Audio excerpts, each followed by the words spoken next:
Hey, what is up, everyone, and welcome back to Star Wars Rebels Recap, where we look at the previously aired new episode of Star Wars Rebels the day after it airs, which is going to be every Sunday right here on Marauders Guild. And today we're looking at Star Wars Rebels Season 3, Episode 6, the Imperial Super Commandos. Now, in this episode, we got a little bit more backstory on Sabine Wren, and we saw a little bit more of what happened to Mandalore and Mandalorians in general following the fall of the Galactic Republic and the formation of the Galactic Empire.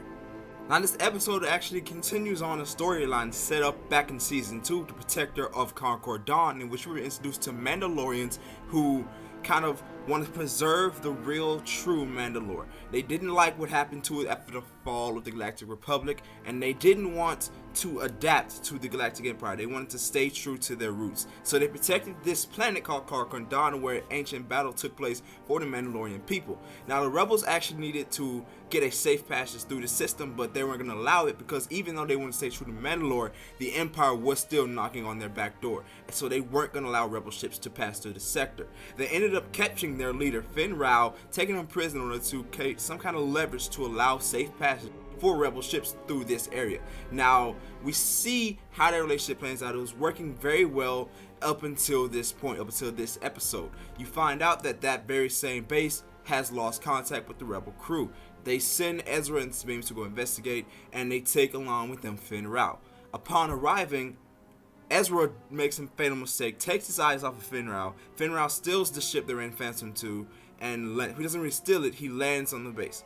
They get there, and they see Finn Rao standing over this ledge looking at the base, and they wonder what's going on. They sit there, and they find out the base has been destroyed, and all of Finn Rao's men have been killed.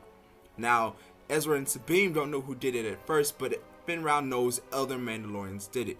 And they kind of jog around the idea like, other Mandalorians couldn't have done this. Why would Mandalorians attack Mandalorians? Because Ezra's kind of new to this whole Mandalorian mindset. He doesn't know how crazy, I guess you say, Mandalorians really are in terms of trust and who they align themselves with. So it's kind of different how this works out. Now, upon arriving there, they find out that there's some kind of Imperial pro droid there. And they find out that it was done by Imperial Super Commandos, aka Mandalorians who serve the Empire. Now, the leader of this group is somebody named of Gar Saxon. Now, Gar Saxon is actually part of the Vizsla clan as well, meaning he is from the same clan as Sabine Wren. So the history of Sabine is really starting to come out now.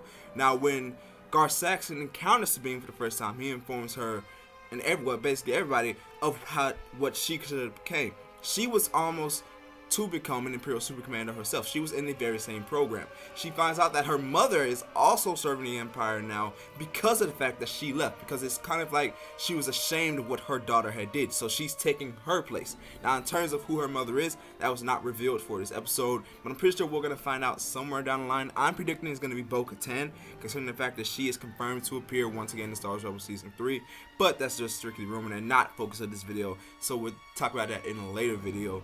But as this episode progresses, Gar Saxon becomes enraged with these group of people. He wants to first take out Sabine because of the dishonor she brought to the Mandalorian people. He wants to take out Ezra because he works with the rebellion, and he wants to take out Finn Rao because he just wants to kill Finn Rao. So now it's these rebels and a former Mandalorian, I guess you could say, I don't know what you really want to call him, versus Mandalorians who serve the Empire. I guess you call Finn Rao a true Mandalorian versus what they want to call traitor Mandalorians. So this whole battle ensues. It eventually leads to kind of a final confrontation between Sabine and Gar Saxon because of the fact that you can't trust Finn Rao right now. Finn Rao is really juggling around the idea of taking out Gar Saxon and also leaving and doing something for himself. He actually steals Phantoms 2 when they secure the ship and abandons them.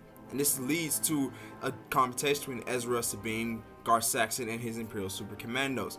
As it progresses further and further, Finn Rao begins to have a change of heart. He returns and saves our rebel heroes, ending up later joining the rebellion for himself. Now, looking at this impact of this episode moving forward, the rebellion has definitely gained a great leader. Considering the fact that Finn Rao is Mandalorian, he's going to be a great weapon specialist. He's going to have awesome tactics to give the rebellions, including increased training for foot soldiers. So let me tell you guys, Gar Saxon is definitely going to come back. I don't know that. But Finn Rao is definitely going to be great assistance when Gar Saxon returns to take on the rebels. And in terms of Sabine, like I said, more about her past. Her mother's out there somewhere. Her mother is working for the Empire because of the fact that Sabine left. Because of the fact that Sabine dishonored their family basically on Mandalore. Because now Mandalore is controlled by the Empire. So now they have a different view on the aspect. Now, of course, true Mandalorians still exist, but they left. And now Mandalore is a part of the Empire. They have an Imperial state of mind. So Sabine has been branded a traitor by the majority Mandalore. So her mother is now taking up her place. So that means very well that her mother may be an Imperial Super Commando as well. But like I said, that's pure speculation. That's going to be further down the line for Star Wars Rebels Season 3. Now that's going to be about it for today's video. Be sure to tell me down in the comment section down below, what did you think about Star Wars Rebels Season 3 Episode 6, the Imperial Super Commandos? What do you think this episode set up moving forward in the season? And also leave a like and share this video with your friends if you enjoyed it. Subscribe to Marauders Guild for the latest and greatest Star Wars Rebels content on YouTube. May the force be with you all, and I'll definitely see you guys next Sunday for more Star Wars Rebels recap.